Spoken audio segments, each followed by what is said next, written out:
오늘 저희가 말씀을 읽었는데요. 말씀이 어떠신가요? 어려우신가요? 쉬운가요? 어렵습니다. 예, 아마 정집사님이 국어 시험을 보신다면 만점을 맞으실 겁니다. 국어로 내용 이해에 관한 것을 시험으로 본다면 만점을 맞으실 텐데요. 우리 모두에게 이 국어가 아니라 이 말씀을 삶 속에서 실천하는 실천적 차원에서 과제로 내라 그러면 얼마만큼의 점수를 받을지 모르겠습니다. 이것이 단회성으로 뭐 한두 개는 잘할 수 있지만 삶의 흐름 속에 지속적으로 이런 삶을 살 수 있느냐 했을 때는 굉장히 어려운 내용입니다. 그래서 본문이 내용을 이해하기는 쉽지만 이 말씀을 실천하기에는 너무너무 어려운 말씀이다. 제 표현으로 하면 거의 불가능한 그런 내용이 있기 때문에 상당한 삶과 괴리감이 있어 보이는 본문이기도 합니다. 이 말씀이 이제 마태복음 5장부터 7장까지 산상수훈에 나온 내용이잖아요. 근데 이 본문에 대해서 이제 오늘 저희가 보통 매일성경 시니어를 보시는데 그 시니어 매일성경에 보면 이 본문의 단락의 제목을 이렇게 정했습니다. 제일 처음에 단락을 상식을 뛰어넘는 사랑, 두 번째 단락은 죄인을 넘어서는 사랑, 그리고 세 번째는 상 받는 사랑. 그렇죠? 이렇게 단락을 나눠놓고 제목을 잘 잡은 것 같습니다. 여기에 그 일관성 있게 사랑과 연계해서 제목을 잡았는데요. 제일 처음에 제목을 잡은 상식을 뛰어넘는 사랑. 그렇죠? 이 상식을 뛰어넘는 사랑이 뭐냐? 원수를 사랑하라. 저주하는 자를 축복하고 모욕하는 자를 위하여 기도하라. 뺨을 치는 자에게 뺨을 들이대며 겉옷을 빼앗는 자에게 속옷을 주고 구하는 자에게 주며 대접받고자 하면 대접하라. 이 내용이잖아요. 그러니까 이 내용이 상식을 뛰어넘는 사랑이다. 이렇게 말하는 겁니다. 그러면 이 상식을 뛰어넘는 이유가 무엇이냐? 상식적으로 잘 이해가 되지 않는다는 것이죠. 이 말씀이. 상식을 뛰어넘는 것이니까요. 그러니까 상식보다 뛰어넘는 겁니다. 그러면 이 상식보다 뛰어넘는 내용이 지금 이 내용인 거예요. 원수를 사랑하고 자기를 저주하는 자를 축복하고 모욕하는 자를 위해서 기도하는 거, 이거 쉬운 게 아니잖아요. 말은 쉽죠. 뺨을 이쪽 대면 또 이쪽 뺨을 들이대라. 이게 쉽지 않잖아요. 겉옷을 뺏는 자에게 속옷까지 주는 거, 이거 쉬운 게 아니란 말이죠. 그러면 이것이 상식을 오버하는 그런 내용이라면 그 상식적인 수준은 뭐냐? 상식적인 수준은 뭐냐? 그 뒤에 나오는 죄인을 넘어서는 사랑 안에 보면 이 상식은 이런 것이다 하는 것을 전제하고 상식 이상의 것을 얘기하는데요. 상식은 뭐냐? 그것은 이렇게 말합니다. 사랑하는 자만을 사랑하라. 선대하는 자만을 선대하라. 받기를 바라고 꾸어주는 것, 이것을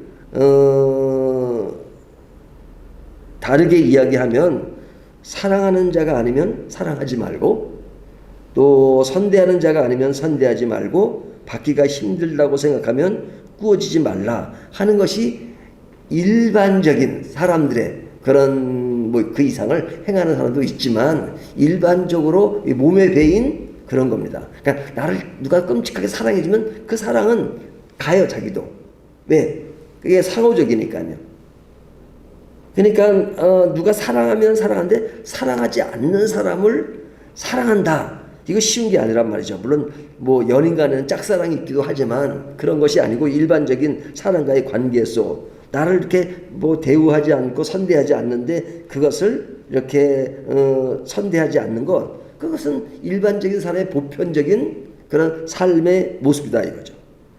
그러니까 이러한 모습에 대해서 오늘 본문에 보면 이것은 누가 할 수 있느냐? 32절에 보면요.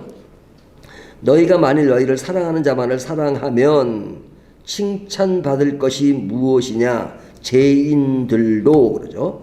사랑하는 자는 사랑하느니라. 그러니까 죄인들도, 이 죄인들을 지금 계속 반복합니다. 여기가 32절만 그런 것이 아니라 뒤에 나오는 이야기도 보면 34절에도 두 번 나오죠. 너희 받기를 바라고 사람에게 꾸어주며 칭찬받는 것이 무엇이냐? 죄인들도 그만큼 받고자 하여 죄인에게 꾸어주느니라. 죄인들, 그러니까 죄인들도 하는 그 행동의 기본 상식, 그것이 뭐냐 하는 거죠. 그러니까 죄인들도 그냥 기본 상식을 유지하며 행동한다는 겁니다. 근데 이제 죄인들이 하는 그 상식을 뛰어넘으라는 얘기잖아요. 근데 여기서 죄인이라고 하는 것은 어떤 사람을 말하느냐? 우리가 신앙적으로 생각하는 그런 죄인입니다. 그러니까 뭐 특별히 뭐 살인을 했다거나 어떤 그 외형적으로 뭐 감옥에 가야 하는 그런 사람을 얘기하는 것이 아니라 일반적인 그 죄인을 우리가 통칭할 때는 뭐예요? 예수님을 믿지 않는 사람을 죄인이라고 그러잖아요. 예수님을 믿지 않는 사람을. 예수님을 믿는 사람을 의인이라고 그러고. 그러니까 일반 사람들의 입장에서 보면 되게 독선적인 말이죠. 예수 믿는 사람들은 자기들은 의인이라고 그러고 예수 안 믿는 사람은 다 죄인이라고 하니까 굉장히 독선적이고 자기들만의 짜여진 그 맥락 안에서 자기들을 이렇게 표현한다 이렇게 말하잖아요. 근데 그렇게 말을 해도 할 수 없어요. 성경이 이렇게 말씀하고 있으니까. 그러니까 우리도 예수를 믿지 않으면 죄인인 것이죠. 그러니까 예수를 믿으면 죄인이 아니고 의인이다. 이것은 좀 우리로서는 조금 좀 낯간지러운 그런 것이 있지만 그러나 하나님이 은혜로 그렇게 해주신 거니까 너무너무 감사한 것이죠. 그러니까 의인이라는 호칭을 받았다고 해서 우리의 삶이 늘 괜찮고 늘 충만하고 그런 건 아니잖아요. 여전히 부족하고 나약하고 그런 부분이 있지만 그럼에도 불구하고 우리를 의인으로 불러주신 것 감사하잖아요. 그러니까 이 메시지가 사실은 누구에게 주는 메시지냐? 죄인에게 주는 메시지가 아니고 의인에게 주는 메시지예요. 산상수훈이 왜 의인에게 주는 메시지냐? 죄인에게는 이런 말이 필요 없다는 거예요. 필요 없다는 말보다도 더 우선적으로 행해야 될 것이 뭐냐면 죄인은 먼저 의인이 되는 것이 중요해요. 그러니까 예수 믿지 않는 사람들에게 주는 메시지는 너희가 이렇게 살라 저렇게 살라 뭐 예수 믿지 않아도 더 잘 사는 사람 많아요. 근데 그렇게 너희들이 잘 사는 모습이 있다 할지라도 여전히 죄인이야. 그러니까 죄인을 벗어날 수 있는 길이 뭐냐? 의인이 되는 것이야. 의인이 되는 것이 뭐냐? 주님께 오는 것이다. 예수님께 오시고 예수를 믿고 새롭게 되는 것이다. 그것이 되고 그렇게 된 사람들에게 메시지가 필요하다면 바로 오늘 같은 메시지가 필요한 것이죠. 그래서 산상수는 믿지 않는 사람에게 주는 메시지가 아니라 믿는 사람에게 주는 메시지야. 믿지 않는 사람에게는 돌아오라는 메시지가 포인트예요. 근데 믿는 사람들은 내가 잘나서 의롭게 된 것이 아니니까 그렇게 된 사람들에게 지금 너희가 이제는 하나님의 은혜로 의롭게 되었지만 그러나 이렇게 살라 하는 것입니다. 근데 예수 믿지 않으면서 이렇게 사는 사람 뭐 간혹 있죠. 하지만 이렇게 행동을 한다고 해서 너희가 구원받은 것이냐? 아닙니다. 이것보다 더 크게 행동한다도 예수 믿지 않으면 구원에 이르지 못하는 겁니다. 그러니까 산상수훈은 하나의 윤리 규정이 아니에요. 윤리 강령이 아니에요. 그러면 상식을 뛰어넘는 수준의 사람, 즉 의인은 상식을 넘어서야 하는데 그것을 어떻게 행동해야 되는가? 왜 사람들은 의인이라고 부르는 사람들은 이런 행동을 요구하시는가? 그것은 뭐냐면 35절을 보면요. 오직 너희는 원수를 사랑하고 선대하며 아무것도 바라지 말고 꾸어주라. 그리하면 너희 상이 클 것이요. 너희 상이 크다고 말씀하셔. 하나님은 우리에게 상을 주신다고 말씀하십니다. 그러니까 상이라고 하는 것은 우리가 이제 이렇게 조금 잘하면 이렇게 대가를 주는 어떤 그런 것으로 이해하는 부분도 있지만 사실은 하나님이 말씀하시는 상이라고 하는 것은 하나님의 어떤 새로운 영역 안에 들어가는 것을 말씀할 때가 많거든요. 근데 우리들에게 그런 상을 주신다. 그리고 뒤에 나오는 말씀을 보면 지극히 높으신 이의 아들이 되리니, 우리를 의롭게 만든 것, 그것은 뭐냐? 상을 주시는 대상자가 우리가 되었다는 것이고 또 하나님의 아들이 되었다는 것이고. 그리고 38절을 보면 주라 그리하면 너에게 줄 것이요 곧 후히 되어 누리고 흔들어 넘치도록 하여 너희에게 안겨주리라. 너희가 헤아리는 그 헤아림으로 너희도 헤아림을 도로 받을 것이니라. 여기 보면 헤아리는 마음이 있으면 우리 자신이 헤아림을 받는다. 우리에게 어떤 것이 주어지는 것을 얘기해요. 상을 주시는 것처럼 우리에게 주어지는 어떤 것이 있단 말이죠. 그러니까 이런 행동들은 우리들에게 유익이 된다. 더 나아가서는 비판을 받지 아니하며 정죄를 받지 않고 용서를 받을 수 있다. 그리고 그러니까 너희는 나가서 주라. 그렇게 말씀하시는 것은 너희에게 넉넉함으로 채워주신다고 하시는 말씀이죠. 그러니까 그리스도인이 된다는 것은 죄인이 아니라 의롭게 되는 것이고, 의롭게 되는 것은 뭐냐? 하나님이 의로움으로써 너희들에게 하나님의 그 품 안에서 마음껏 누리도록 무엇인가를 주신다는 겁니다. 왜? 하나님의 자녀니까. 하나님의 자녀니까.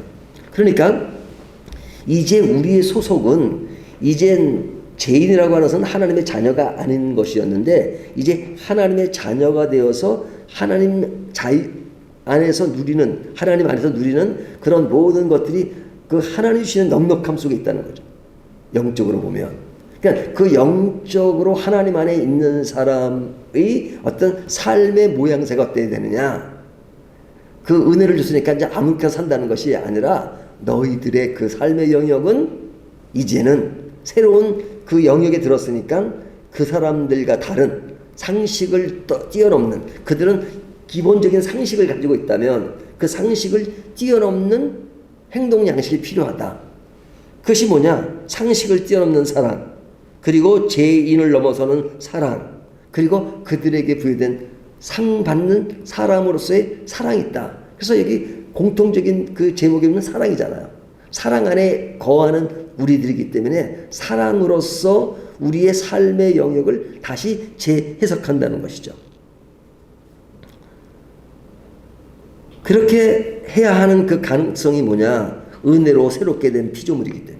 은혜로 새롭게 된 피조물이기 때문에 나는 죄인이라 아니라 의롭게 된 것이죠. 그러니까 산상수훈의 메시지는 윤리 도덕의 메시지가 아니라 구원받은 성도의 삶의 자세를 이야기하는 겁니다. 삶의 자세. 이러한 행동은 규례에 매인 생활의 지침이 아니라 은혜 받은 자의 다짐과 같은 것입니다. 다짐. 그러니까 이 다짐이라고 하는 것은 사실은 내가 어떤 구속되어 있는 그런 가운데 이렇게 안 하면 안 돼 라는 어떤 구속된 가운데서 이런 다짐이 이루어진 것이 아니라 너는 자유야. 어떤 자유냐? 죄인이 아닌 의인이야. 그런 자유함이 있어. 그러니까 막 그냥 이거 안 하면 안 되는 그런 것이 아니라 너희는 구원받았다고 이미 선포하고 그랬어. 하지만 그런 하나님의 은혜 아래 있기 때문에 너에게 은혜 받은 자의 다짐이 있다. 그 다짐의 모습이 오늘 본문에 나오는 그런 내용이라는 것이죠. 그러니까 산상수훈의 말씀은 우리의 마음의 느낌까지 바라는 것이 아닙니다. 그러니까 예를 들면 원수를 사랑하라는데 사랑하는 마음이 없으면 잘못됐다 그렇게 말하는 게 아니라 이거죠. 아니 원수에 대해서 미움을 가지고 있고 미운 마음이 생기는 건 내가 미운 마음 가지지 말자 해가지고 되는 게 아니잖아요. 그냥 아무 생각 없이도 그냥 느낌 자체가 미워요. 나를 때리고 나한테 욕설을 펴고 저주하는 사람에게 와 사랑스럽다 그 정도까지 가면 진짜 대단한 사람이죠. 근데 그렇게 되는 것이 쉬운 게 아니잖아요. 그러니까 그렇게 느끼지 않는 것에 대해서 성경이 그거 잘못됐다 이렇게 말하는 게 아니라 이거죠. 그런 마음까지가 아니라 마음은 여전히 원수에 대한 분노가 있을 수 있고 미워하는 마음이 있을 수 있어요. 하지만 그런 마음이 내 마음속에 잠재되었다 할지라도 내가 이제는 죄인이 아니고 의롭게 된 하나님의 백성이니까 그 백성이라면 이렇게 살아야 돼. 그런 어떤 다짐, 그런 자세, 이런 것들을 강조하는 겁니다. 그 다짐의 그 내용은 조금 전에 말씀드린 것처럼 내 마음속 있는 분위기까지, 느낌까지를 말하는 것이나 느낌은 아직 그 수준에 이루지는 못하지만 그러나 그런 하나님의 사람이라고 하는 그런 자세 속에서 그런 마음들을 가지고 다짐을 하는 것이 중요하다는 거죠. 그러니까 굉장히 의지적인 요소를 강요하는 겁니다. 강요한다기보다는 의지적인 마음을 그냥 우리들에게 제시하는 겁니다. 그러니까 제가 예전에도 말씀드렸지만 원수를 사랑하라 하는 말은 원수를 좋아하라는 말이 아니잖아요. 그러니까 좋아한다는 것은 어떤 내가 막 그냥 감성적으로 좋아하는 것이지만 그러나 사랑은 뭐예요? 좀 더 큰 의미에서 내 원수를 좋아할 수 있는 마음은 아니지만 그래도 하나님의 말씀이고 내가 하나님의 자녀니까 그래도 그들을 위해서 뭐 내 마음은 안 가더라도 뭐 기도할 수 있고 밉지만 그래도 그 원수가 잘 될 수 있도록 도와주십시오. 이렇게 하는 것. 그래서 그 앞에서 친절한 척합니다. 속으로 미워도. 그럼 아이고 위선 아니냐. 그러니까 사람들이 이제 그런 윤리적인 것에 우리는 너무 이렇게 매여 있기 때문에 자꾸 이런 질문들을 해요. 아니 속으로는 미워하면서 어떻게 친절하는 건 위선이 아닙니까? 어떤 분은 저한테 그런 질문도 하더라고요. 거짓말하는 것은 그건 죄가 아닙니까? 거짓말하는 게 죄가인 것은 사실이죠. 그러면 바로 거짓말하는 게 죄이 맞죠? 맞습니다. 그러면 기생 라합이 거짓말한 것은 죄입니까? 그렇게 질문을 해요. 그러면 그거는 죄라는 그 기본적인 틀을 다시 깨고 생각해야 된다. 그런 얘기를 하죠. 죄라는 것은 하나님께 불순종하는 것이 죄다. 근데 하나님의 그런 그 길에 속에서 거짓말이 하나님의 그 의도에 맞는 것이라면 그 거짓말이 죄냐 죄가 아니냐라는 기준을 넘어서는 입장에서 죄에 대한 정의를 해야 된다. 뭐 그런 말을 하거든요. 그러니까 우리는 이렇게 외형적인 그런 거짓말, 위선 이런 것들을 따잖아요. 하지만 사실은 그거보다 더 높은 차원에서 생각하는 것이 필요하죠. 그런 의미에서 원수에게 친절한 척하는 것은 성경이 우리에게 요구하는 겁니다. 그럼 원수가 친절하지 않고 정직한 척하면 그냥 원수니까 미우니까 미운 대로 해. 그러진 않잖아요. 미워도 그냥 친절한 척하죠. 내 마음에 생기는 것은 내 의지와 상관없을 때도 참 많잖아요. 하지만 하나님의 말씀에 집중해야 된다는 것은 뭐냐면 하나님이 우리를 사랑하시고 우리를 의롭게 만드셨기 때문에 그 말씀 속에서 내 마음까지는 가지 않지만 그것들을 다시 한번 정리하고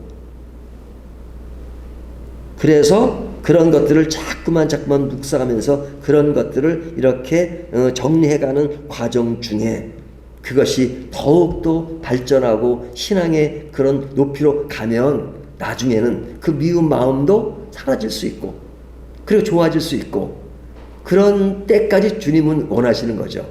하지만 그 과정 자체를 하나님은 우리들을 존중하시고 그리고 기다리시고 그러잖아요. 그러니까 옛날에는 그 미운 마음이 있었지만 나중에 가보면 그런 처음에는 미운 그 사랑하는 척했지만 나중에 실제 사랑할 수 있는 마음까지도 갈 수 있는 것.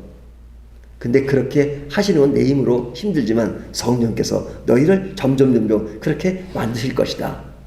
그래서 예수 믿을 때 처음이할 때는 부족하지만 점점 신앙이 오래가면서 굉장히 영적으로 깊어진 사람들이 남들이 볼 땐 상식적인 수준에서는 그거 못할 수 있는데 하잖아요. 사랑의 원자탄의 손양원 목사님은 자기를 죽인 아들을 살인자를 자기의 양아들로 삼은 거 그게 그렇게 쉬운 게 아니잖아요. 하지만 그 정도 갈 수 있는 그것은 뭡니까? 바로 이런 과정과 이런 많은 것을 겪으면서 결과적으로 만드는 열매가 아닐까요? 그런 의미에서 성경은 우리들에게 가지는 그런 상식부터 출발하지만 그 상식을 초월하는 사랑의 관계로 그렇게 발전되기를 원하십니다. 그러니까 그 발전의 에너지는 뭐냐? 우리의 어떤 율법적 기준이 아니라 하나님의 사랑이라는 것이죠. 하나님의 사랑. 그래서 오늘도 하나님이 나를 그렇게 사랑하신다면 하나님이 나를 사랑한 것처럼 또 사람에 관해서도 사랑을 해야 되는데 아직까지 그것에 미치지 못하지만 그러나 그런 것을 처음에는 그런 마음과 내 어떤 이성적인 괴리감이 있지만 그 괴리감을 점점 줄여가는 것, 그것이 믿음의 여정인 것이죠. 신앙의 여정인 것이죠. 하지만 그 여정을 해서 그러니까 날이 갈수록 우리 신앙은 성화돼 간다는 것이 바로 그런 모습인 거죠. 그러니까 성화의 과정 속에 있는 일을 성경은 무시하지 않는다. 그리고 하나님은 기다리신다. 그러나 아직까지 못 미치더라도 그런 우리를 사랑하시는 하나님에 또 감사하고, 그래서 아직까지는 그 영역이 못 믿지만 한 걸음 한 걸음 나아갈 수 있는 것은 하나님이 우리를 죄인이 아니라 의롭게 만든 사랑 안에 있다는 것 다시 한번 생각하면서 우리의 지금은 어떤 과정이 있든 간에 항상 이 말씀을 기억하며 이 말씀의 그 기본이 뭐냐 하는 것들을 늘 느끼는 저와 여러분이 되시기를 주님의 이름으로 축원합니다.